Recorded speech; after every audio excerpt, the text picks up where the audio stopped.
Hello, everyone, and welcome to the Even Stevens Ranked Podcast, the podcast for all things Even Stevens. I'm Brittany Butler. I'm Ethan Brim. And today we are talking about Season 2, Episode 3, Duck Soup. The classic duck soup. I love the way, wow, before I even said the title, you're just laughing. Already. That's how this whole episode went when I was watching it, because I haven't seen this episode in a couple of years, and from the first opening moment, I was just dying laughing. Every single thing of this episode just makes me laugh. Then this will be an interesting conversation. So, this was directed by Sean McNamara, and David Brookwell and Sean McNamara got the writing credit. This was number 203 in production, so it's meant to be here. That's always good. Mm-hmm. Premiered June 29th, 2001, and has a 7.7 on IMDb. 7.7, that's a little lower than average, yeah. Average is usually 7.5. Oh, really? Okay. I've seen it was 8.1 or something. On TV.com, it's that. Oh, yeah. TV.com, everything's ridiculously high. It's because someone just goes through and goes 10, 10, 10, 10, 10, on all the episodes. They don't even think about each episode probably only has 3 ratings. Anyway, Yeah. IMDb is usually out of 30, 40 ratings. Yeah. So, before we get into it, I do have an email. So, this is from Jessica. And she says, "Hi, greetings from Mexico. I hope this email finds you well. Even Stevens was one of my favorite shows growing up, along with Lizzie McGuire. I watched them when they originally aired back in the early 2000s and recently revisited both shows with their respective movies. A few weeks ago, I found your podcast, and I'm so glad because we get to have more Even Stevens content. I love the podcast. You're very easy to listen to, and it has a great vibe. I also like it because I can totally relate with you and your love for the show. It's nice to listen to fellow Even Stevens fans, and I love how protective of the show you are, haha. It definitely deserves more recognition. I really enjoy the cast and crew interviews because I learn new tidbits about the show, and I really liked the episode with your mom, Brittany, because my mom and I are exactly the same. I could identify so well. You should have your mom on the podcast more often. I also really enjoyed the special episodes. I just listened to the Listener Topics special where you discussed DCOMs, and in case you do another Listener Topics episode, I would like to know your general thoughts on the movies True Confessions and Hounded. Oh, nice. Keep up the good work, and thank you, Jessica." Cool. And I thought that'd be a good one to read because you're in luck, Jessica, about having my mom on the podcast more. Yeah. I happened to record her thoughts on this episode to share at the end because, as usual, we watched it together and, we just kept looking at each other the whole time, if that's any indication. Anyway, but thank you so much, Jessica. Really appreciate it. Glad you revisited the show and enjoyed it, of course, and ended up finding our podcast. I got to revisit True Confessions and Hounded. I haven't watched those in years. Yeah, I know. My wife and I are right now in the middle of watching all the Disney animated movies, and we're in the 90s. We're watching them in order. And then after that, we're talking about doing all the DCOMs from the beginning, from the 90s all the way. Well, we're not going to watch all the new ones. We're probably going to end around the Even Stevens movie or something. I enjoyed some more recent ones too, though. Oh, yeah. Just because I love DCOMs, I don't even care. Yeah. They're a very specific brand of cinema. I noticed on Letterboxd, you marked all of my movies are DCOMs. I was laughing. But yeah, True Confessions and Hounded. It was kind of funny. One of our listeners wrote on one of our episodes on YouTube, they said, "I'm about to watch Hounded." They just shared it with us. They were like, "It's a DCOM I haven't seen yet," and Shai is in it, which I always forget. Yeah. And so they were like, "I hope it's good." And then I wrote to them, I said, "That movie's insane. It starts off okay, but then it turns into a psycho Pomeranian torturing everyone for 30 minutes straight." I remember the promos for that one, and they talked about the Pomeranian. Yeah. And it kind of gave Pomeranians a bad name in my head because I always thought that they were just insane dogs. Psycho. Yeah. When they mentioned that, I kind of thought it was weird how neither of us mentioned True Confessions in our DCOM picks. I totally forgot about that movie. I think, didn't we bring it up? I thought we brought it up at one point. I don't think we did. Because Shia's in it, I just wasn't even thinking about it. Like, you know what I mean? Because the way we said, like, the Even Stevens movie was off limits. Yeah. I think just him being in it, I just totally didn't even think about it. That was one of those movies similar with Color of Friendship. They were good movies, but they were, like, deep. They're so serious. I'm like, I'm not going to be like, like, okay. It's not like when like Smart House comes on or like Luck of the Irish and I'm like, yes, these are awesome. Like, I'm not gonna be like, yeah, I need to watch Color of Friendship right now, like, or like True Confessions, you know, if that makes sense. Yeah, I get it. But yeah, maybe sometime we'll talk about that'd be those cool. more. I think maybe we should keep for the holidays. We should always do a holiday special. Yeah, we didn't do that one this past year. It was kind of a weird year, but it'd be cool to do one for this coming year. This year is halfway over already. I know, which is insane. Yeah. It's gone by so fast. Anyway, but there's only a few months away, so we should do one of those again. It'll be fun. Yeah, that'd be really cool. All right. Getting into everything about the episode here. The Disney Plus synopsis is... Louis, Ren, and Donnie have to prepare a gourmet meal when the hired chef backs out of Eileen's important business dinner. Which I guess that's a pretty good synopsis, I guess. I have this episode ranked number 56. So low. Jeez, serious? Yeah, and I want to make it even lower than that. No. Oh my goodness. Are you serious? Yes, which we'll get into in my very long, ranty live watch notes where I just did a stream of consciousness, just having all my thoughts. But you, Ethan, have this at... 16. And after watching it, I'd probably either keep it there. I might make it 15 because I have Short Story at 15. I don't know. I haven't seen that one in a while either. I might flip-flop them.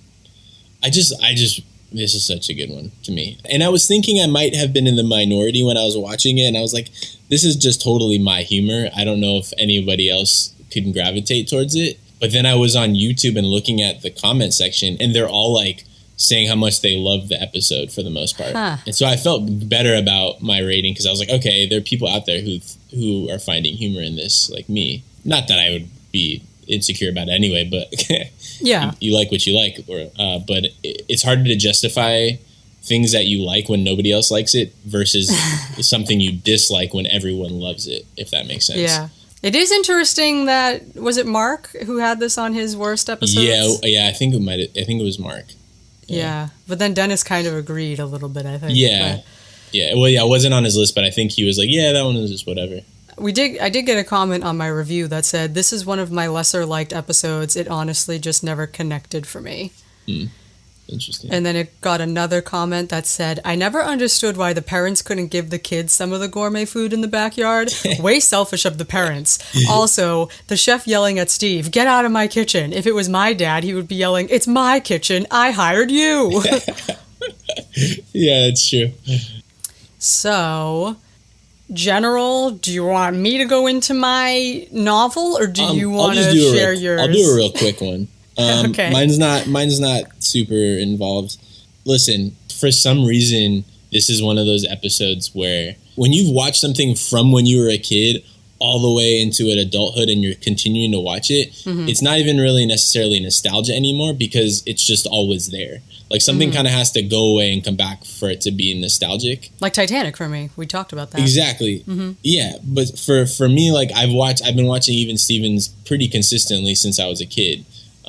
So, I mean, I guess in high school for a little bit, like they stopped showing it as much. And then when I rewatched it in college, I got that nostalgia back.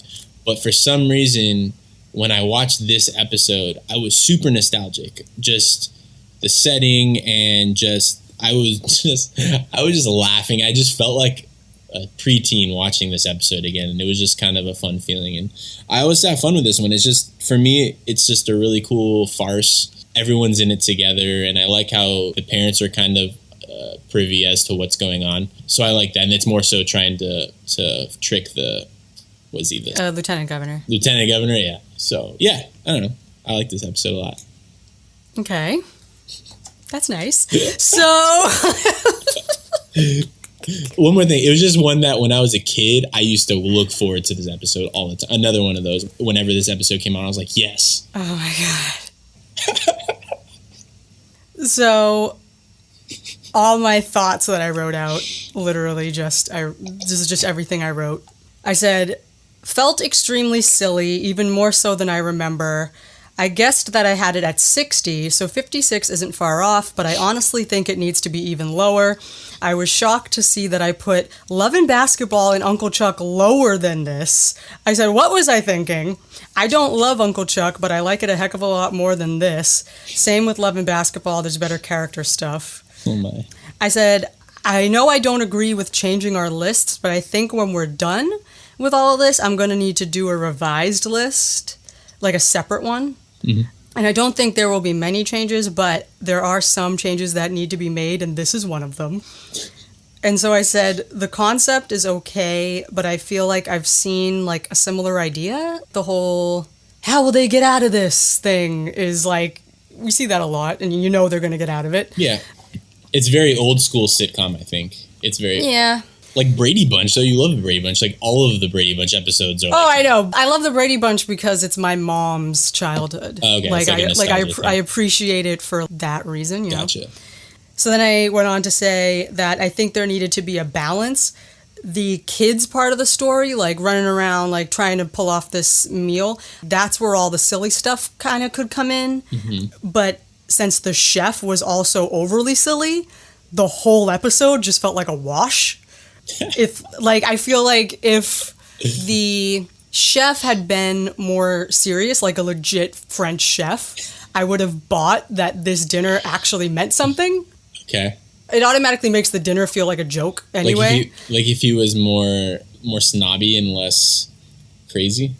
Yeah, or just like, I don't know, just like really posh and serious. And then like if Louis pissed off this serious chef and like he pieced out, I would have felt the gravity of like, oh crap, like Louis really messed up this super important dinner. Mm-hmm. And so what else? Oh, and then I said, I wrote this in my review too. I said, how extra Chef Pierre is like borderline offensive to French people. I'm like, what is this guy doing? Oh, man. The facial expressions he makes, it makes me so uncomfortable. Yeah. It makes you dislike him more, though. It's not dislike him. I'm just like, get this guy off my screen. And then when he leaves, I'm like, thank God. Really? Oh, man. I think he's funny, though. But then I looked at the timestamp, and I said, he doesn't leave until 8 minutes into this thing. I was like, Jesus. Yeah, he's definitely over the top. Which is one of the things I like about it. And then I wrote here, I said, I don't want to say anything that could be insulting to you because I know you love this episode and you love, we both love different things. You're not going to insult me, I promise you. I said, the show has aged very well as far as all ages being able to enjoy it, but I personally wouldn't watch an episode like this at my own free will as an adult. When I was watching this, I was like, man, this is how I used to enjoy Even Stevens as a kid. I would literally just be giggling nonstop and just eating it all up. And that's how I felt rewatching this. I definitely felt my childlike self came out, for better or worse, I guess. But. And I said that, like, nor would I recommend this to anyone else my age, because I think it would give them a really stupid impression of the show if they were to watch this, Yeah, I could see that. Yeah, because it's definitely... Because I think the show does have humor that's more palatable to an adult audience or whatever, Yeah. This one's very much more so hijinks based versus big plot. It's more so like, how are they going to get out of this? Like old school sitcom you were saying. Mm-hmm. For instance, a good example of hijinks based would be Quest for Coolness. Yeah, which is next, and I cannot wait to talk about it. Yeah, I love that. I love that episode. But obviously that one has like themes in it and like stuff about, popularity and trends, and that episode's in my top 3. So, yeah. There is definitely a difference, but I just had to give this one a lot of credit for just how much I loved it when I was a kid, how much I quoted it when I was a kid. I used to quote Chef Pierre all the time. I can't. And I would quote Louis impersonating Chef Pierre all the time. Oh, I'm sure. I don't doubt that. Yeah, man, I love this episode. I can see what you're saying. I totally understand why someone would not like this episode and why it would be cringy or like rub them the wrong way. Just personally, though, I just love the hijinks. I just think it's fun to see them, because it's not like this is I think I like it because it's not what the show normally is. It's not this every week. It's very different from a normal Even Stevens episode, which is why I think I can appreciate it a lot more. But see, that's interesting because you usually say you like things that stick to the formula more. No, I'm talking about like Influenza, where it's just like a completely different show or like a completely different literal formula, or like a mockumentary. This doesn't change like the genre. It just changes the tone of an episode, if that makes sense. I think another reason what earned it points is that I thought it was very quickly paced for being just one plot and one note almost. Well, Mom and I was sitting there looking at each other like, when is this thing over? Yeah. Like, there were just so many moments where we'd be like sitting there just watching them, and we'd just look at each other like... If an aspect of an episode or movie or whatever, if one aspect is like so grating on you, it'll affect your enjoyment of the rest of it, thus making it feel like, okay, when is this thing going to be over? And there were just some aspects that felt like filler, that like weren't doing anything, and therefore that made it feel like it was going by a lot slower.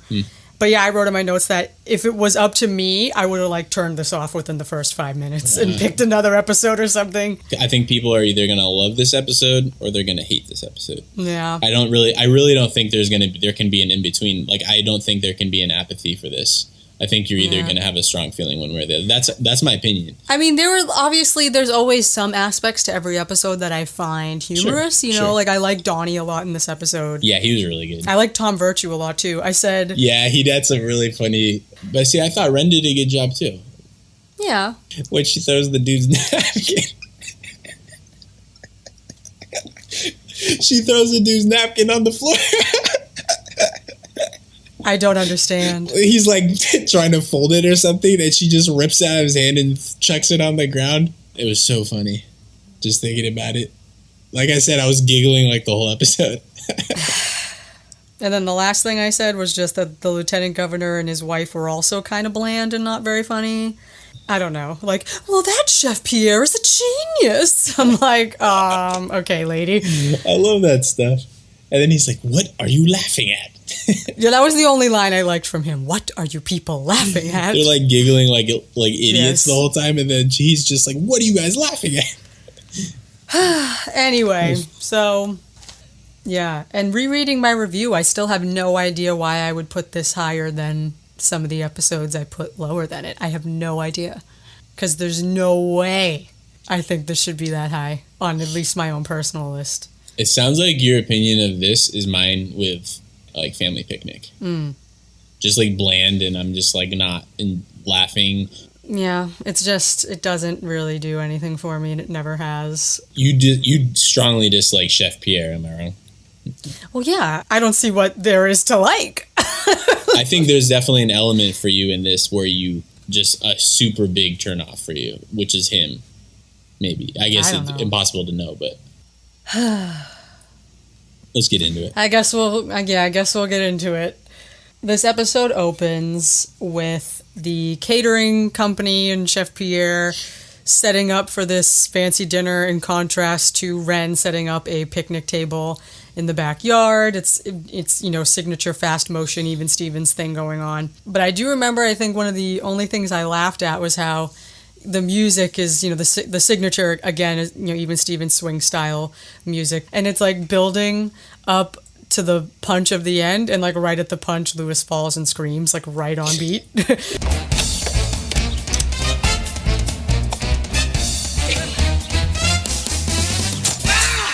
Then Ren there are just 3 times in this episode where I'm like, why are you establishing all of this stuff out loud?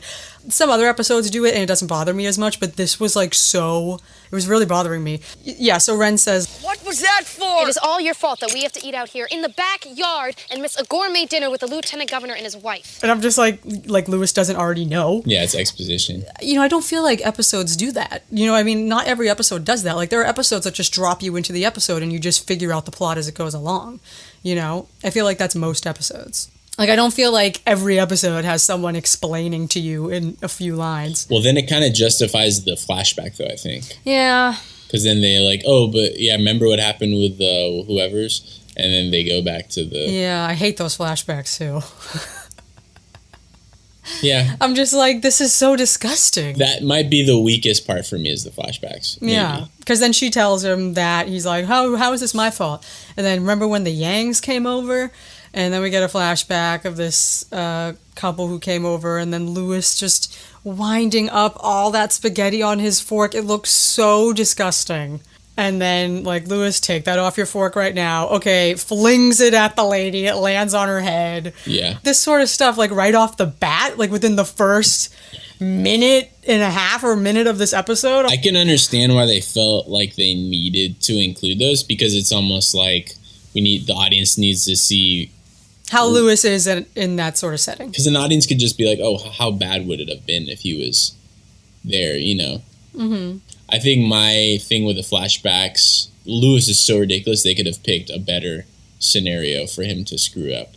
But yeah, and then so she's like, yeah, we're missing out on this dinner with Chef Pierre and blah, blah, blah. And then Louis does the, Chef Pierre, oui, oui, oui.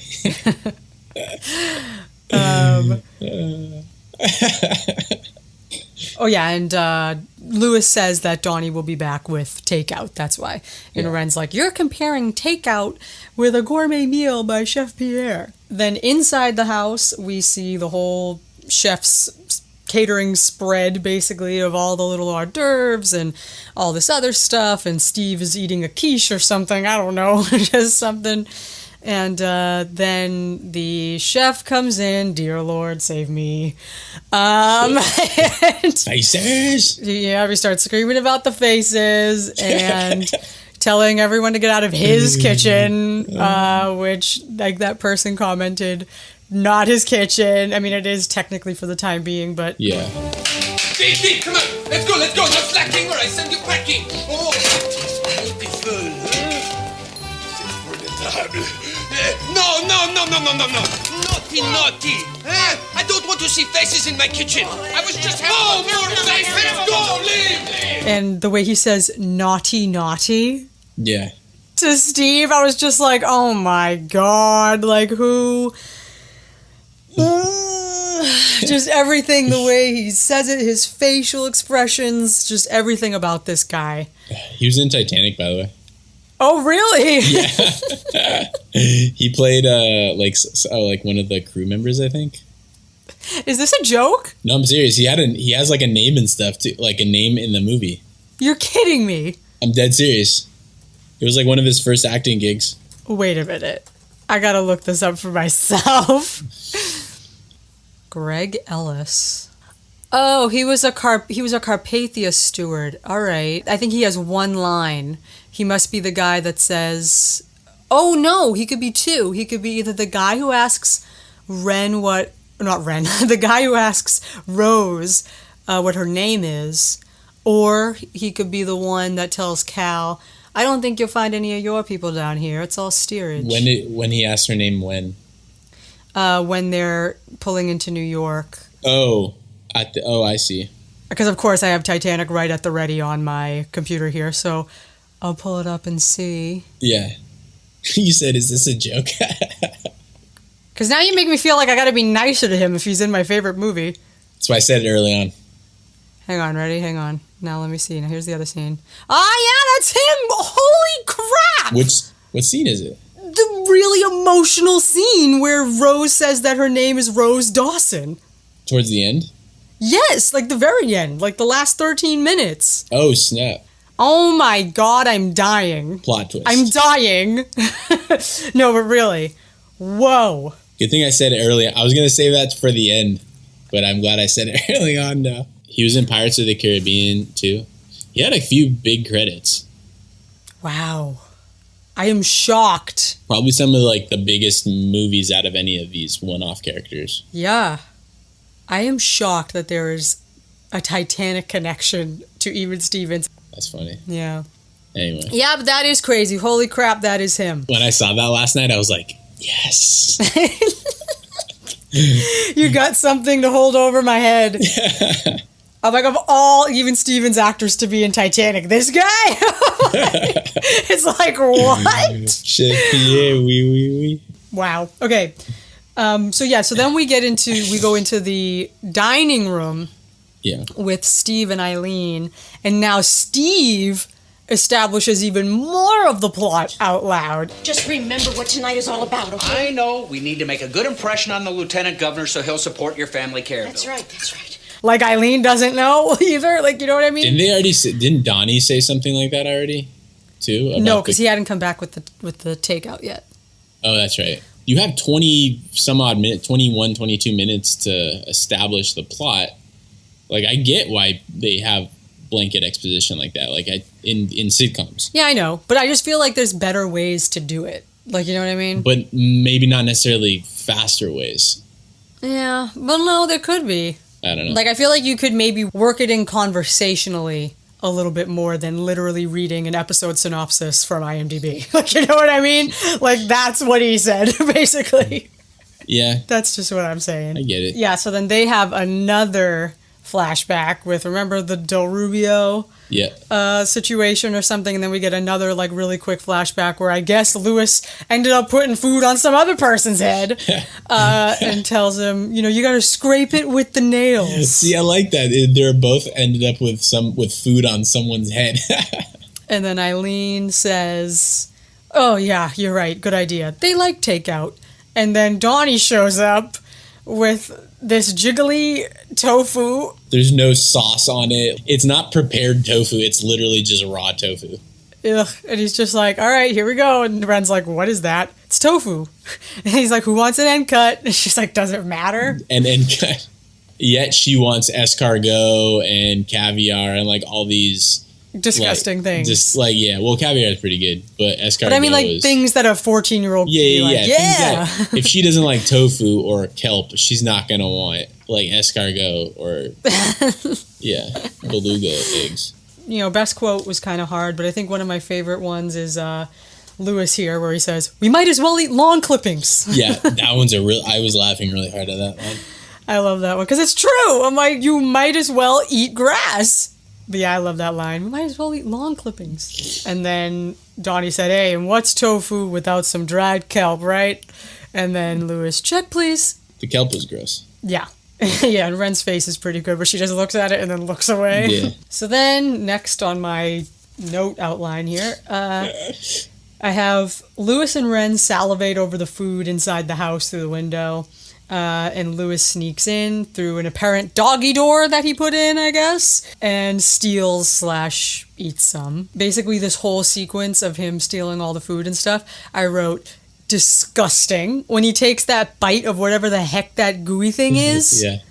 That is literally so disgusting. Again, isn't this within the first 5 minutes of the episode? Yeah, probably. Again, if this was happening, if all this stuff was happening, and I was showing this to someone for the first time, I'd be like, yeah, never mind. Like, yeah, let's watch another one. Oh, man, it's a good one. He's just eating the dessert. He hasn't even had his meal yet. I wrote in my notes, I said, Mom checked out when he cut the piece of cake and tried to put the cake back together. Oh, so funny. Oh my gosh, I was laughing. She's like, I'm done. He cut the cake and then he smushed it together and it looks all nasty. Oh, that was funny too. Yeah, and this whole sequence just felt long, like him crawling around. That is probably like the slowest sequence is that. Rubbing his shoe, rubbing Chef Pierre's shoe. But I love the interaction when he says, what are you doing? Or whatever. He's just yelling at Lewis. It's just really funny. I would love to see a whole episode of them just getting in each other's business. Oh my God. No, yeah, he says, yeah, what do you think you are buffing? And he says, a fine quality leather boot, sir. Yeah, that's right. But yeah, and then tells him, get out of my kitchen. And then he says, Chef Pierre says, it's time to prepare the canard. And I was like, wait a minute. Doesn't it take a little longer to cook a live duck? Yeah, they haven't even killed it yet. Like, this fool's gonna cook. That's what I'm saying. This duck is alive. This duck is alive and well. And he's like, all right, time to take this live duck and cook it, which won't take 12 hours. The lieutenant governor is, like, super hungry. And this fool hasn't even killed the duck. Like, this guy was gonna wait long for his meal anyway. I'm like, I'm pretty sure that's not how it works. I'm pretty sure caterers don't show up with a live duck. Yeah, it's not a lobster. Like, I'm pretty sure that thing's already, like, semi-prepped to be ready to cook, you know? Farm to table. Yeah, I'm just gonna bring a duck from the pond and just take it with me. Oh, my goodness. So then the lieutenant governor shows up. He's like the stereotypical pretentious politician. D-bag, yeah. Yeah. But he tells this joke that falls flat, I guess, for me and for Steve and Eileen. So they, like, fake laugh. And then he tells them that, like, you know, he doesn't discuss politics on an empty stomach because it gives him gas. Steve and Eileen are just like, okay, oops, like, let's laugh then. Yeah. Like, he was already being funny before, and then he's like, yeah, no, I'm serious. Yeah, the first thing he says is a joke, and so they just assume everything that comes out of his mouth from thenceforward is a joke, and they just laugh at everything. Well, I think it's because they're also just very high-strung. Yeah, so they're nervous, nervous too. laughter constantly. But yeah, too. So again, this is still the only the first 5 minutes of the episode, and we have Lewis eating food disgustingly, crawling around, being over the top, immature. We have a gas joke. We have like what else do we have? We have an insane, over the top, cartoony chef. Like, do you understand why I would check out at this point already? It's so good. Like, how many other episodes in the first 5 minutes can you have that much ridiculous stuff? There's you said there's a lot of blanket exposition, but the setup is very jam-packed with just hijinks. It's good stuff. Yeah. I'm just saying, man, this is good. Like, if you compare this to other farcical stuff, I mean, it hasn't even gotten into that part of it really yet. But there's conflict with Lewis. There's conflict right away because he's just so ridiculous, and it's awesome. Mm-hmm. Oh, yeah, so the lieutenant governor also says that his wife is going to be late. Yeah. Lewis comes back outside with chocolate all over his face. Ren asks him, she's like, okay, what'd you get? And he's like, oh, yeah, I couldn't get near the stuff. And she's like, well, why do you have chocolate smeared all over your face? Doesn't he say, like, I don't know how that got there? Yeah, something like that. And then he tells her, he's like, you know, do you like snails? And yeah, the way she's like, oh, escargot, it's a French delicacy. She's just so in her head about, like, I'm supposed to like this. Exactly. And then, of course, Lewis pulls it out of his shirt pocket. I found this in Twitty's driveway, and it's a live snail. Ren starts chasing him. You know, she gets mad. Lewis runs across the picnic table and steps in Donnie's tofu, which just is so gross. And then, when Lewis says, Donnie, you got your gunk on my shoe, or like something. I got your gunk on my shoe. And he's like, I got your gunk on my shoe. He's like, that gunk is my dinner. And so they're all chasing Lewis, and then he stops to say, there's a duck in our backyard, man. Yeah, Donnie, oh yeah, I'm not going to fall for the old there's a duck in our backyard routine. I'm like, he pulls this that often? You know? Yeah. And so this like slow romantic piano music starts, and Lewis starts crawling toward this duck in slow motion, and the duck's walking toward him in slow motion. They pick it up, and, you know, he says, his name's Seymour. And Donnie, how do you know his name's Seymour? I don't know. He just looks like a Seymour, right? Which he does, actually. Yeah. The duck looks like a Seymour. It's Seymour. He does look like a Seymour. And so then, basically, you know, they're all sort of holding the duck. And Lewis hands the duck to Ren. And the duck bites her nose. I remember...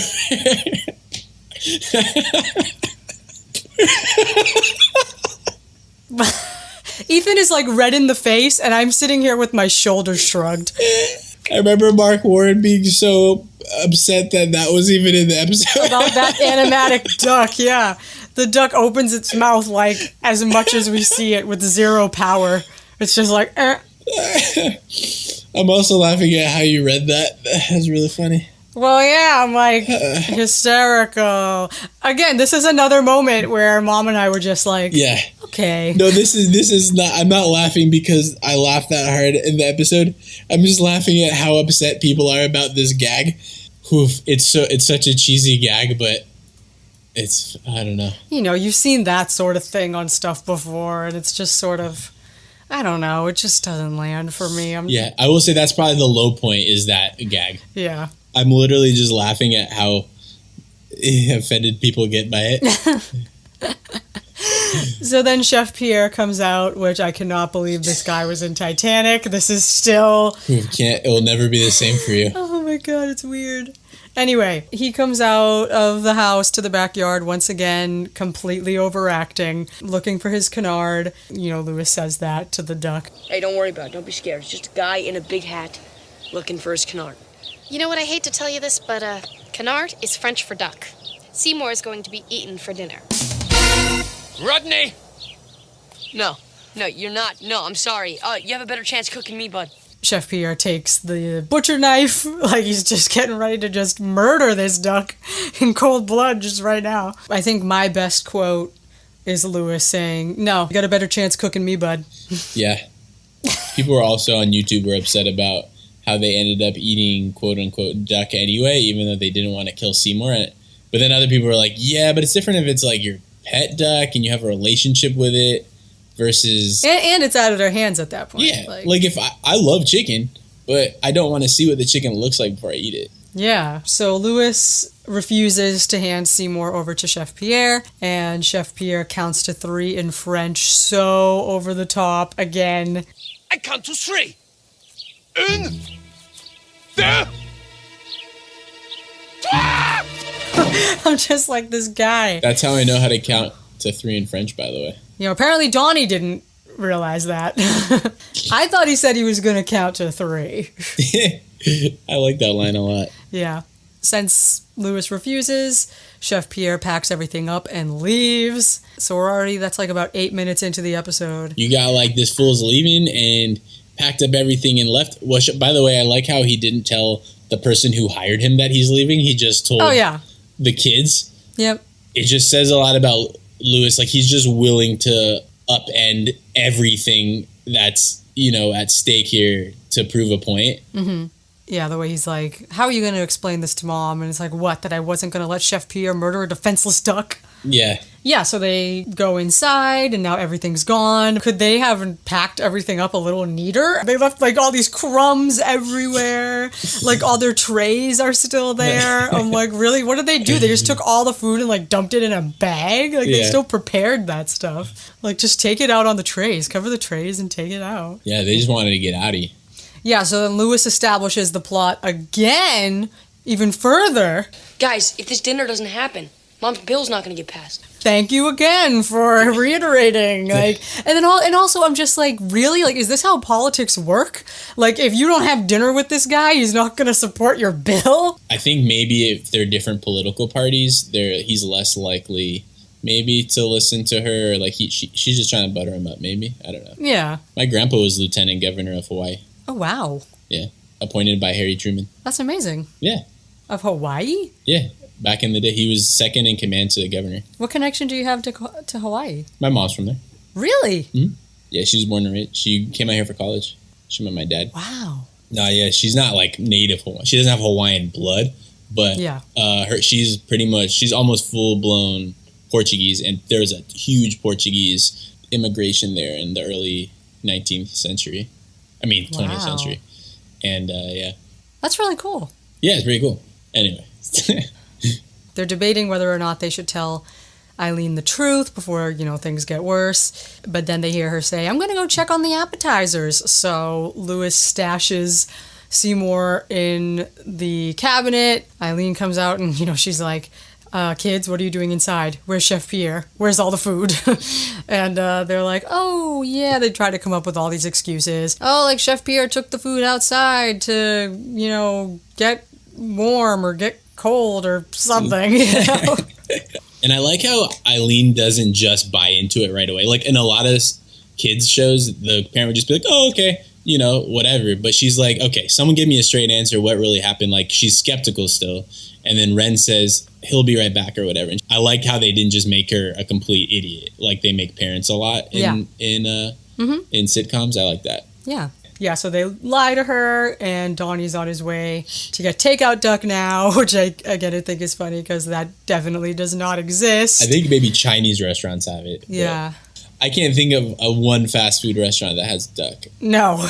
Write in if you know one, but yeah, tell us if you've ever gotten takeout duck, guys. Not from a Chinese restaurant. Yeah, and so then Ren puts Louis in charge of appetizers. It's so good. This episode just like it's so constant for me, laughs wise. I'm just laughing right from the beginning. I really love almost every bit of this episode. Okay, the one thing I like about the appetizers is how he put a smiley face on the head of lettuce. Yes. And then like he puts the bacon, and then I love how Ren's like she like tries to play it off as if it's some fancy thing. She's like, it's a fusion of American flavors. Yeah, she's like she's selling it though, and I like that. Yeah. Like a waitress does, when they're explaining the specials or whatever. Mm-hmm. And then the guy and his wife, oh man, they love this stuff. And then Eileen's face when she sees it. Yeah. And then and then Steve eats it. He's like, whoa, like yeah. He plays it off really well too when he's like choking on it. Oh man, I was laughing a lot during this part too.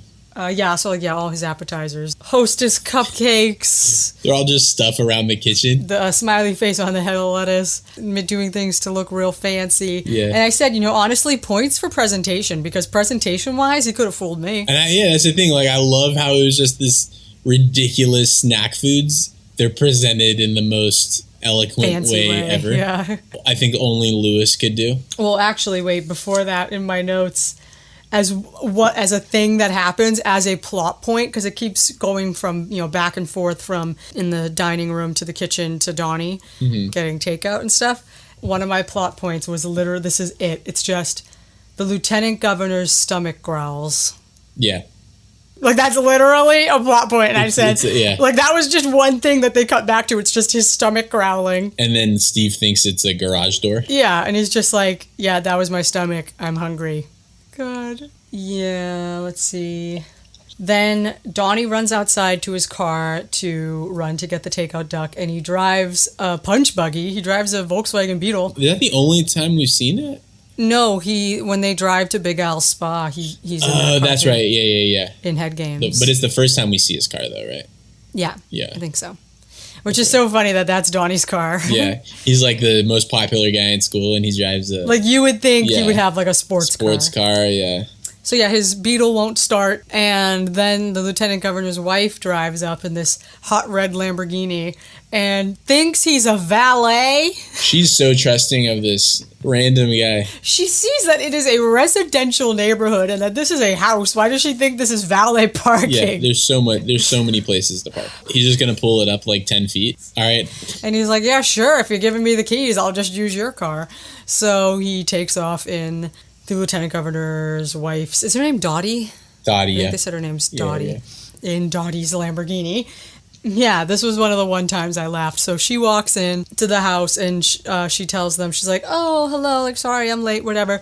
That valet parking was such a nice touch or whatever. And then Steve, he goes... Valet parking?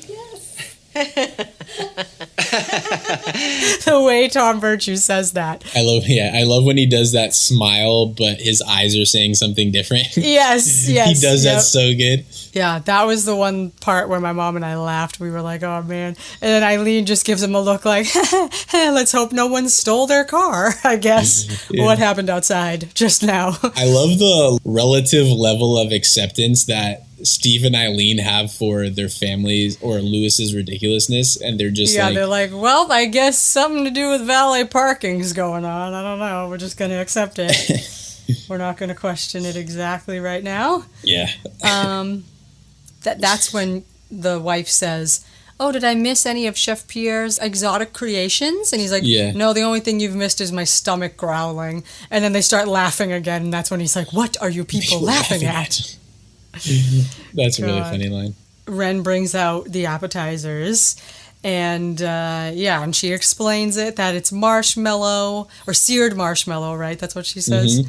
Wrapped in bacon and topped with an olive. Of course, these idiots over here eat this and believe it and think it's great just because it has Chef Pierre's name on it, apparently. And that's like so ridiculous to me because people are like that, It has a name on it. People are like, oh yeah, this is supposed to be good, so it's good. Meanwhile, it's like Ren was doing the same thing with escargot or the caviar. How can you compare a takeout duck to a gourmet meal prepared by Chef Pierre? Meanwhile, like later on, this pretentious couple, they are totally buying into the fact that it's a gourmet meal, even though it's just takeout. Like, I just love the parallels in this. It's just, I got a kick out of it. That's why I always said, it's mind over matter. Yeah, exactly. You know? Totally. If you see a glass of wine or a bottle of wine that costs $200, you're going to say, oh, this is good wine. Mm-hmm. And you're going to convince yourself that it's good wine because it was $200. Yeah. Whether or not you're paying for it, you're going to say, okay, oh yeah, I want to like this really expensive bottle of wine. Yeah, so Ren goes back into the kitchen, and of course the lieutenant governor like rips the hors d'oeuvre plate out of her hand, and he's like, I'm going to stuff all this in my face right now because I'm starving, and Chef Pierre made it. So, and then Eileen, since obviously she can tell these hors d'oeuvres are not gourmet, she goes in there and she's like, okay, what's going on? And What is going on in here? Where is Chef Pierre? Who is that? Is this Seymour? Mom, maybe you better sit down. I don't need to sit down. Louis got into an argument with Chef Pierre and he quit. Oh. Actually, now I need to lie down. Right. Well, don't worry about it. We have everything under control. Donnie's getting takeout duck right now. Mr. and Mrs. Woods have eaten in the finest restaurants all over the world. Do you think they're going to be fooled by silly snacks and takeout? Eileen, any more of those delectable hors d'oeuvres? Yes, Dave, on my way. I mean, I would be fooled by the takeout duck more than the appetizers. Yeah. Not the Fruit Loop hot dogs or whatever, bacon stuff. But like, yeah, the duck, I mean, like, honestly. You said not the Fruit Loop hot dogs. Or whatever. Yeah. There's some fast food meals that I would like better than a gourmet version of the same thing. So Eileen kind of goes with it. You know, they give her more hors d'oeuvres to take out, but then she looks at the next tray and she's like, this is not going to work. And they're like, yeah, it will, just go. And it does, I guess. Then Seymour goes missing. They start looking for him. Then it cuts to a montage of Donnie driving around trying to find some takeout duck, which is pretty great, just because I love Donnie. And it's good. And I just love how ridiculous the idea of duck being so in demand in Sacramento, apparently. I love it, too. It's really good. And it's like, don't ask, no duck or whatever. Yeah, and the dude's like in the window, like tapping it with his spatula. Yep. Yeah. He just assumes Donnie wants duck. Donnie just drives up looking at them. Yeah. And he's like, no duck. Yeah, this is a very good Even Stevens moment. The whole sequence. Yeah, no lucky, no ducky. Yeah. Or says one thing or something. Because in my notes, I just summed up his whole montage in one bullet point. Yeah. Do you want to do that? Yeah. Donnie's driving around. The best thing is Dunkin' Donuts. I mean, that's got to be maybe my favorite thing in this episode. Yeah, Dunkin' Donuts. Also just because, I'm a Bostonian and we truly live on Dunkin' Donuts here. So many members of my family do. And so it's just funny. Every time I see that, I'm like, duck and donuts. Because, of course, those two things go together. Oh, yeah. Love it. And the way it's obviously photoshopped as well, like it's superimposed or whatever, like the duck and donuts, obviously that's not what was there. Yeah. And it just looks so obviously not legit. Mm-hmm. It's pretty good. And of course, they have a sign on the thing that says plenty of duck. And then a girl starts fawning over the red Lamborghini, and Donnie gets distracted and starts telling her about it. And then next thing you know, there's like 12 girls around the car and he's totally distracted. And then suddenly the sign changes from plenty of duck to totally out of duck. Yeah. And then he's like, oh no, sorry ladies, I gotta go get some duck. It reminded me of now when like places are out of toilet paper and stuff. Yes. Oh my God. And they have signs on the window that says no toilet paper. So then he's driving around so fast trying to find this duck in time that he gets pulled over. The way he explains everything is just in code, basically, to this poor police officer that has no idea what's going on. My mom needs to pass her bill. And the lieutenant governor, well, he's expecting Kennard. But his wife, she asked me to park the Lamborghini. And I can't find duck anywhere. Yeah, I'm gonna need some backup here. This guy looks so familiar, but it turns out he was not from anything I've ever seen. Yeah, he kind of looks like Rick Fox or Ooh, someone. yeah, kind of. Yeah, he kind of looks like him a little bit. So basically, Donnie's journey ends with him ending up having like a whole motorcade. There's a police escort. Bringing him to the promised land that is Bucket O'Duck. This just massive duck fast food restaurant on the corner of Stevens Street. Did you notice that, by the way? Yeah. There was a trivia on IMDb that talked about it. And I guess that's a real KFC on, I forget the street name now, but it's in LA somewhere. Right. Okay. Yeah. Because I was saying, because like you can tell the restaurant is real, but they just superimposed like all the duck stuff. And they superimposed Stevens Street, which is just so funny. I was like, wow, it's meant to be. Yeah. And with an apostrophe S too, they did it wrong. Yeah. Yep. And I also meant to say that his entire sequence is paired with a Get Ready for This knockoff.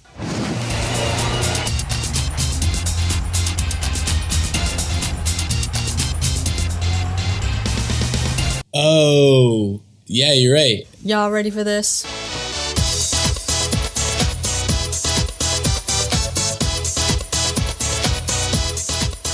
Yeah. Yep. It's a knockoff of that, which is just funny. Like, of all songs, Donnie's on a mission with that playing in the background. Like arena jams and stuff. Jock jams. Jams, yeah. Donnie is a jock. Yeah. So he basically goes into the drive-thru and he's like, yeah, I need an 18-piece extra quackily. I'm like, imagine if a duck fast food restaurant actually existed. And the fool says, quack, quack, welcome to Bucket of Duck or something like that. Yeah, and then like the feedback. Yeah. And then the police officer, tells him, oh, good luck, son. I had a pet duck myself, Quacky Wacky. We had some good times. All right, let's roll out. You can think of a better name than Quacky Wacky. I know. Can I also say one more thing?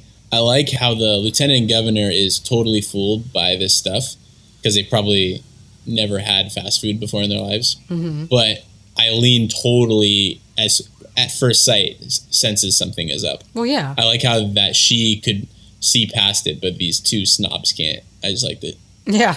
I like that part too. So then Eileen tells Steve the truth by pulling his head under the table and talks at a volume where they can clearly hear her. She does the napkin thing too, right? Yeah. It's like one too many napkin gags. I think she does it first, right? Yeah, she does, yeah. And then, Ren does it. I like that, though. I wrote, drops the napkin twice. Like, two different people just use the napkin gag. So Eileen is, like, pulling him by his tie. Yeah. His head is, like, so beet red. Look, you dropped your napkin. Come help me find it. Shh. Listen to me. Yeah? Chef Pierre quit. Donnie's out buying Duck and Louis made the appetizers. What? Shh. Act natural. They're honestly looking at each other as if they heard the whole thing. Yeah. Like the wife is like, how could they not? They could have just easily gone into the other room. Exactly. And talked about it. Like been like, oh honey, can I see you for a second? Yeah. So then I said, then we get a pointless sequence of Seymour nibbling at all of their ankles. And then Ren running after him under the table, like crawling. All of that just feels like filler. We don't know what else to do, so like let's just have Seymour nibbling at all their ankles. Yeah, that probably is filler. But I was laughing really hard when she snatches a napkin out of the dude's hand and then throws it on the ground. Because then she's just crawling after this duck. And like the camera angle is like that quirky. Yeah. They'll do like very unflattering close-up angles of people to make it look... extreme close-ups. It gives like a quirky look, and that's what they're doing with her, and she's doing like, you bite me, I'll bite you back, or whatever, and I'm just like, this... I like this part. Just wasn't working. And then I think she ends up on the other side of him and said, found it. And the actor who plays the lieutenant governor, his face was funny too. He did a good job. Oh, there's also just one quick line that I liked. When Ren runs back into the kitchen, she asks Louis, okay, where's Seymour? And he says, I don't know, where's Donnie? And she's like, I don't know. And he says, maybe they ran off together. I know. Donnie and Seymour running off into the sunset together. Yeah, I like that line too. Dottie says, okay, I'm just going to go see what's taking Chef Pierre so long. And again, if we were talking about him cooking a live duck, it's like, yeah, lady, I don't know, maybe the fact that he's cooking a live duck is taking a long time. Usually also gourmet meals, they give you a lot of courses. Yeah. Before the main course. Yeah, so Donnie rushes home, and I was kind of laughing at just how over dramatic this whole sequence is. Yeah, he's on fast motion and they're in slow motion. No, he's in slow motion too. No, Donnie? Yeah. No, he comes home and he goes, and he like runs in the kitchen. They do fast motion up until he gets into the kitchen, I think. Yeah, it's just him walking into the back fence is fast motion. Yeah, but I like how they were cutting back and forth of them walking in slow motion with him walking in fast motion. Because she says, I'm going to see what's taking him so long, and she stands up. Then they show Donnie, assuming it's happening simultaneously, going at high speed, and then she cut to her, and she's going in slow motion. It was just funny. It's like they bought themselves an extra minute and a half just because of slow motion, making it seem like it was happening simultaneously by speeding up one and slowing down the other. Maybe I was just laughing at the music. Dun, dun, dun, dun, dun. And Donnie running in with the bucket and then dumping it. Just trying to make it look good. And again, points for presentation. That looks so legit when they open the door and Ren says dinner is served. And then my favorite part, maybe in the whole episode, is Lewis grabbing a piece of the fern and throwing it on top of the duck. He does that? On the plate, yeah. There's a plant in the kitchen, and he just grabs a leaf off of it and just throws it on the plate. Oh, I saw. I think I just never noticed it before, and so I watched it again, and I was dying. And then it's not on there when they show it, though. Oh, is it? Okay, I don't remember that part, but yeah. It's pretty funny. Yeah, then this lady, it cuts to them already done eating. Bones and, all over the tray, and the way she says, well, that was just amazing. It's like, I should go thank Chef Pierre right now. And then the guy, I should thank him too. Yeah. First of all, if they wanted to get out of it, they could have just said, oh, Chef Pierre left. Like, he already cooked. Like, why does he need to stay? Or Eileen can say, oh, I'll go get him. He doesn't like a lot of people in the kitchen. He'll come out here or something like that. And then, then that wouldn't have worked, I guess. But they would have had to find. They tried telling her that. Oh, they did? I don't remember. They're like, oh, no, he doesn't like to be bothered, blah, blah, blah. That's right. Oh, yeah. I was thinking that was earlier. I would have just said, oh, he left. That's true. I don't know, maybe gourmet chefs stick around or something usually. I don't know. To, see if people like their meals. Maybe. But, I feel like that would have been an easy way to get around the fact that it was not a Chef Pierre meal. Yeah. But, of course not, because we have to have Lewis do his French chef gag. The best part of the episode. Yeah. I love this every time. This is the highlight. One of the highlights of season 2 for me. Love this sequence. Silence. So good. I know. It's like when you're eating a good meal, you just can't say anything about it. It's so good. Just silence. Yeah, let's go with that. It's perfection. Yeah, so they go in, and it's just Lewis from the back. First of all, Chef Pierre is going to be in a Hawaiian shirt and baggy UFO pants. Yeah. He's not even wearing a kitchen coat. He's going to be 5 feet tall. Yeah. They're talking to his back. Yeah, I give Lewis props for trying to pull off some of the stuff he saw Chef Pierre do, shouting faces and whatnot. I liked his interpretation of Chef Pierre's personality. It just boils down to him yelling faces all the time and telling people to get out of the kitchen. That's the extent of what that guy was. Yeah. I can never understand what he says after that. Probably nothing. He just says a bunch of nonsense. Because right before that he broke character and said, oh, hey, Seymour's back. Who put this duck in my kitchen? Your duck! Gloriful kitchen is animal pit that finds you people. Eileen, what's going on here? Is this some kind of joke? Yeah, he says something about this kitchen, this animal would find you people. Yeah, that's why that's all. It didn't make sense to me, but no, I don't think it made sense to him either. Yeah, I think he was just saying anything right about there. Yeah. The lieutenant governor asks, "Okay, Eileen, can you explain what's going on?" Obviously, this is not Chef Pierre, and this has not been a gourmet meal. And well, this is my family, and I guess I should have stopped this whole nonsense when I first heard about it.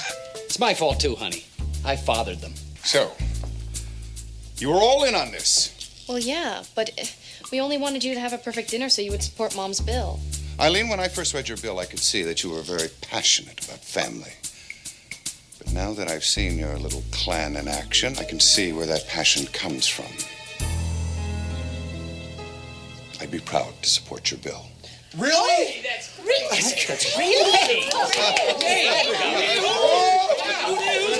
Of course, in my review I said, in a stunning and also not so stunning finale here, her bill gets passed.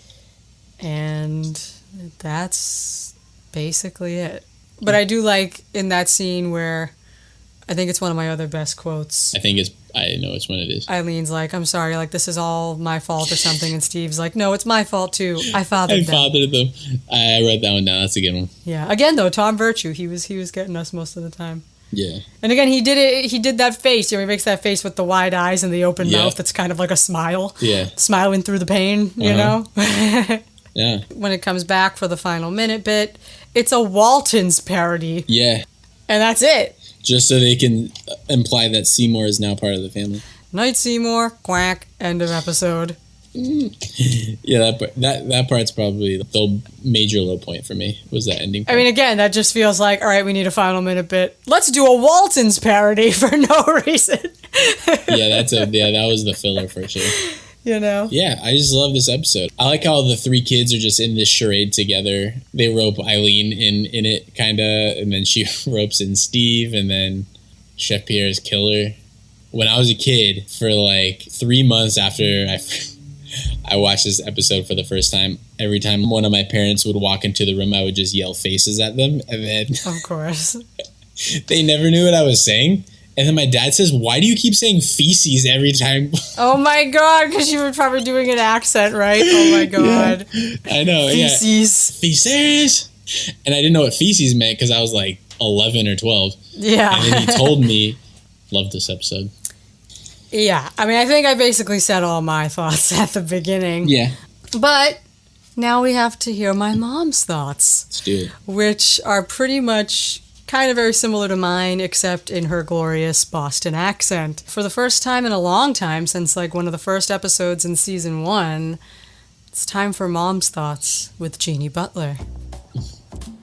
Well, I feel like this episode was geared more toward, God, I don't even want to say teens, more like younger than preteens. But it was entertaining, you know, but it did fall flat, and it did seem really long.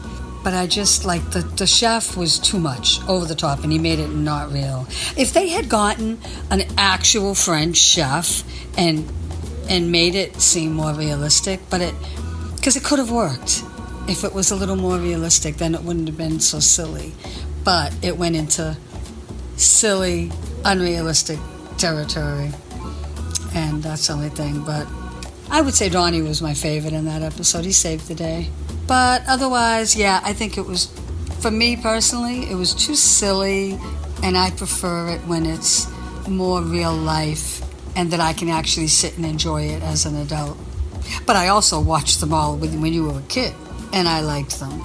Just some of them were more silly than others, and I felt like, okay, I'm wasting my time here. I'm not getting anything out of this one. So that's the tea. What? Oh my gosh. Oh my God. Sign off. That's funny. I don't know. My thing with Chef Pierre, I think the thing that breaks this one, that's like the deal breaker, is the Chef Pierre bit. And even like Mark Warren was talking, he mentioned Chef Pierre.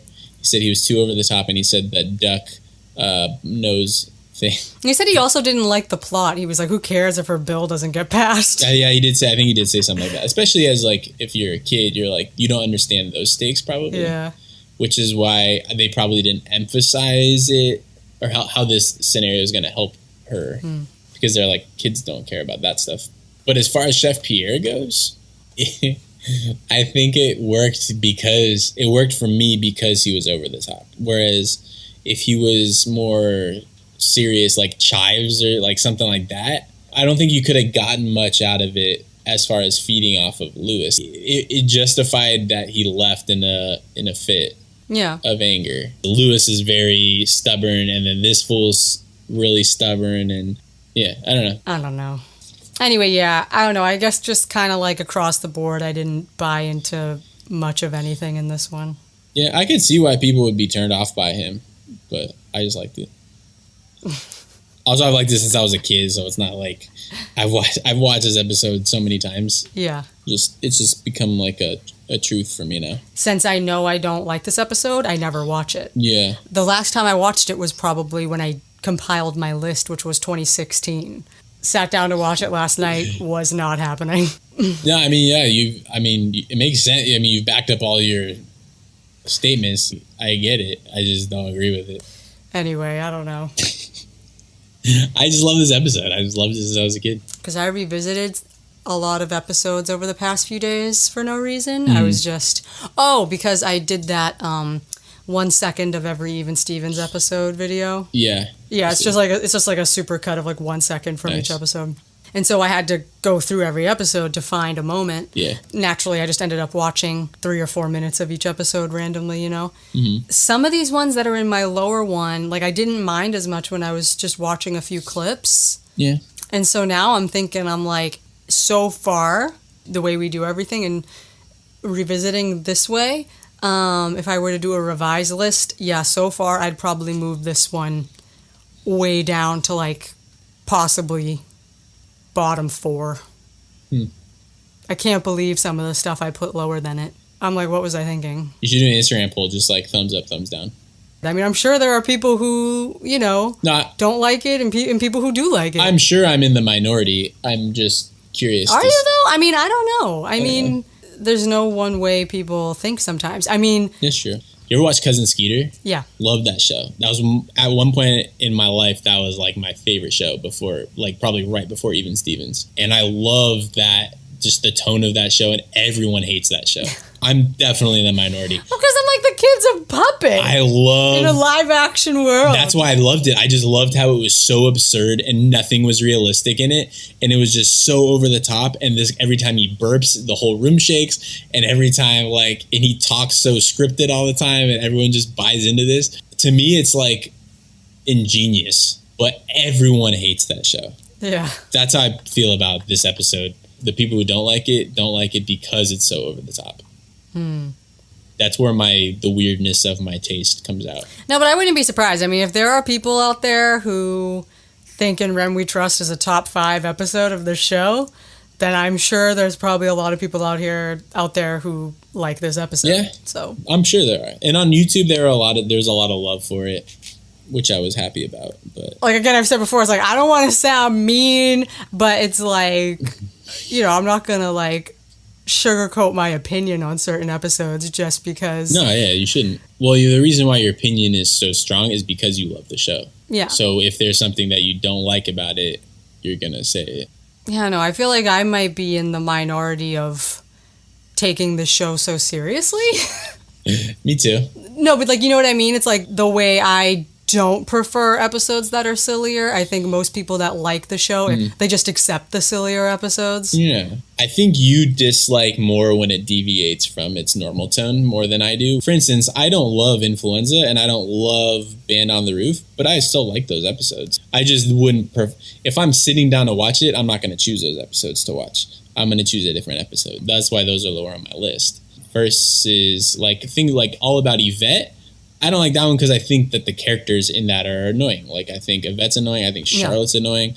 That little boy is annoying. And then Family Picnic, that one is just slow to me. That one is just not funny to me at all. There's no real jokes in it. And then the other one that I think of is In Ren We Trust, obviously. But other than those three, like, every other episode, I just don't prefer it necessarily. It doesn't mean I don't like it. It's all a matter of taste, I guess. But all right, so MVP. I gotta say Donnie. I'm saying Donnie, and I know you're probably gonna say Chef Pierre. I'm gonna say Chef Pierre. I do really, obviously I love Lewis in this, but other than him, Chef Pierre is really good. I do really like the Lieutenant Governor. Was it Woods? I think so. David Woods. Dave Woods. Yeah, I liked him too actually, and I like Steve and Donnie, but I'm gonna go with the one and only Chef Pierre. Oui. Yep. But yeah, I gotta go Donnie. I'm with my mom on that one. I can't be mad at it. He saved the day. He's always good. Yeah. It's time for some trivia. Is it true? Did you know that... For your information, is it true that... What does that mean? Joe, do you have any trivia? Just the one I just had a thing about the KFC. And the Titanic. The Titanic thing. For me, it's like trivia / pop culture. Okay. So obviously, we mentioned during Donnie's duck driving sequence, we have a knockoff of Get Ready for This by 2 Unlimited. The title of the episode was taken from Duck Soup, the 1933 Marx Brothers Classic. thing, which was also interesting because that's a Groucho Marx connection to like the earlier Lewis. And he says something about, the funny glasses. Yeah. He says, all I need is some duct tape and some funny glasses. Duct tape and funny glasses, that's right. To entertain the guests. Yep, so then the Waltons nod at the ending. I just put Dunkin' Donuts just because. Of course. I also wrote down Lamborghini just because it's a name brand, like a big name brand. Yeah. I don't really think they mention stuff like that, Volvo is the only other one I can think of. Instead of them wanting a pair of Adidas or something, it's Quasis. Just like things like that, like they avoid any sort of name drops. Good point. Of things like that. So that was just interesting. And the way I also meant to say, I like the way Donnie calls it a Lambie. Yeah. Outside of this episode, I've never heard anyone say Lambie. I've heard Lambo. Yeah, because it's usually a Lambo. Yeah. He's like, I put like 80 miles on the Lambie or something. 93. I'm like, holy cow, that's circumnavigating Los Angeles or Sacramento. Wow. How many times? And then the William Tell Overture plays when Ren is chasing Lewis. So the Or I'm sure it's public domain. I think that's all I had, but you shared that amazing bomb that, Chef Pierre was in Titanic, which, I think that is the shock of the century for me. I cannot believe that. A couple of the other guest stars were in some other things. That one, I was like, holy cow, this guy was in Pirates and Titanic and one other thing I can't remember. But yeah, I thought that was pretty weird. Crazy. So is that all you got? Yeah, I didn't really have anything else. Other than that was really a KFC. That was really the only other thing. I know, I've been wanting to look that up and find where that is. Yeah, I found the address. It's on IMDb. So, everyone's favorite segment. It's time for some tweets. Joey says, I just had a violent flashback to the episode of Even Stevens where they eat duck, ... from a fast food restaurant, ? I can't stop picturing Christy Carlson Romano saying duck confit with broccoli Rob, which is a line from Friends, but yeah. So she doesn't say that, but... I don't get it, but yeah. I like violent flashback. Violent flashback. Like knocked him off of his chair. So then Agnes says, I have this mega distinct memory of this one Even Stevens episode where tofu is involved, and they make a big point to show how Shia LaBeouf doesn't like it. And for years, I refused to try tofu because they didn't like it on Even Stevens. No, it's true. Like, they make it look super gross. Yeah. It's not that gross. Tofu's pretty good. At Chloe Verb says, watching Even Stevens and Donnie goes to a restaurant called Duck and Donuts. Ha ha ha ha. Mike was writing back to someone who posted a picture of their kitten, and he said, what an awesome kitten. Name him Seymour, parentheses, I don't know. He just looks like a Seymour, ... This is also an Even Stevens reference. Omar wrote, the duck episode of Even Stevens is on right now, in all caps, and put a picture of his TV, and it's the duck biting Ren's nose. Like, that's like the one thing everyone remembers is that section. And it's on Disney Channel. It was on Disney Channel in 2014 when he took this picture. Oh, really? Oh, cool. So that's weird. I don't know where he's at. But they played it late at night every once in a while. Alicia Maurice says, I want to try duck. I remember Even Stevens made duck look good AF. Y'all remember that episode? Yeah. It just, because it looks like chicken. That's why, because it probably was chicken. Yeah. Yeah, no, it does look really good when they get the fast food duck. Yep. It's like, that's it. Everyone just remembers duck. At Brit So Lovely wrote back to someone and said, oh my god, I just thought of that Even Stevens episode where they sold duck in the drive-thru. LMAO. One person, Akil, says what you'd probably agree with. The Even Stevens episode with Chef Pierre and the duck is the best. It's the 16th best, but yeah. It's the 16th best, but yeah. Personal favorite, it'd be like top 5 personal favorites, I think. Yeah, so those are all the tweets I found. Nice. Not too many, but... There were a lot of YouTube comments, but nothing that really stood out except one person saying that Chef Pierre was going to come after the 12 people who disliked the video or something, and then give them an earful. But that was the only one that was funny. There's always comments like that. Like I bet that one dislike was whoever probably wouldn't like it. Yeah, it was Chef Pierre. Mm-hmm. Moving on to best quote or quotes. I kind of said what mine are while we talked about it, but yeah, I think my number one best quote is "You have a better chance cooking me, bud." That's a good one. And then "We might as well eat lawn clippings." I also like Ren when Donnie asks her why she isn't touching her tofu, and she says, "I'm just hoping it'll morph into a cheeseburger." Yeah. Because I feel like I've used that. And then Steve saying, "I fathered them." Those are my 4 quotes. My best quote is, "Faces! Faces!" Of course. Of course. My number 1 quote. That's it? I also wrote down, "It's my fault too, I fathered them," and I thought he said he was going to count to 3. Yeah. I liked how Donnie delivered that line. It was really good. Yeah. It's very classic Donnie. Yeah. That's it. So last but not least, alternate episode title. Not gonna lie, I'm kind of been proud of some of the titles I've come up with. Yeah, you've had some really good ones so far. So I had Si Senor, I had Say Cheeks. Say Cheeks. Then my other one was bad. It was like Lucky Stars or something, which was really bad. Oh, yeah, that's right. So I'm kind of happy with the ones I came up with. So I came up with 2. I sat for an hour today. Nice. Trying to come up with an alternate title. The first one is Seymour, s'il vous plaît. Just Seymour, please. But in French, because French, of course. Yeah. And then the one I think I like better is Duck, Duck, Ruse. Whoa, that's a good one. No, yeah, that one's the better of the 2, I think. Yeah. I really like that one. Nice. That's a good one. Because it's a ruse. The whole thing's a ruse, right? The whole thing. Yeah, no, I know. It was awesome. That's a really good one. Duck, Duck, Ruse. Good stuff. Okay. So I have... Okay. So these are my 4 that I thought of. It took me an hour to come up with these ones. Oh, yeah. So number 1, I have Seymour Ducks.